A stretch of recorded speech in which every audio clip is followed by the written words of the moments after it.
السلام عليكم ورحمة الله. أهلا بيكم في فيديو جديد. النهاردة معانا كنبة سرير، كنبة فرداني مش طقم يعني ولا حاجة. العميل كان طالب كنبة سرير، وكان طالب شوية طلبات كده في النجارة، وهنتكلم عن كل دوت، وكمان هنتكلم عن الخامات اللي محطوطة في الكنبة ديت، سواء كان سفنج، سواء كان فايبر، سواء كان القعدة بتاعته معمولة من ايه. فكل دوت هنعرفه مع بعض في الفيديو ان شاء الله. وكمان هنشوف السرير وهو مفتوح. طبعا هنا السرير بس مفيش سحارة، فهنشوف السرير وهو مفتوح بالميكانيزم بتاعه. في البداية خلينا نقول ان العميل كان عايز في النجارة القعدة تبقى خشب، يعني هتبقى ملل بدل الاستك، فعملنا له كده. وكمان هنا القعدة هتبقى ثابتة والظهر ثابت. طبعا القعدة ثابتة لان السرير هيبقى درج، هيتفتح الدرج دوت وهيطلع السرير زي ما انتم شايفين كده. بنشد الدرج لبره،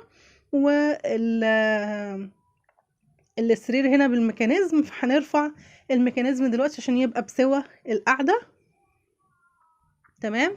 السفنج دوت طبعا معمول القعدة معمولة هنا بالسفنج ارتفاع 13 سنتي، كثافة 45 من شركة صناعات، وده السفنج اللي دايما بنشتغل بيه. الدراعات طبعا بتبقى يعني دراعات وظهر بيتعمل بالسفنج اللي هو كثافة 30. والظهر هنا عندي فيه نغز، وكمان القعدة فيها نغز عشان كله يبقى واخد نفس الشكل. وده طبعا كان طلب العميل.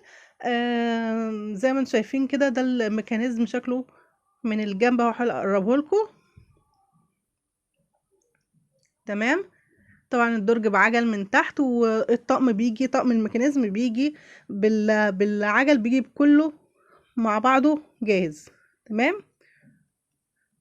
السرير كده شايفين ان المسافة ما بين القعدة وما بين السرير اللي طلع مفيش اي فرق، يعني قريبين من بعض قوي.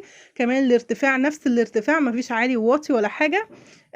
ده كان الفيديو بتاعنا النهاردة. متنسوش تعملوا لايك وشير واشتراك في القناة، والسلام عليكم ورحمة الله.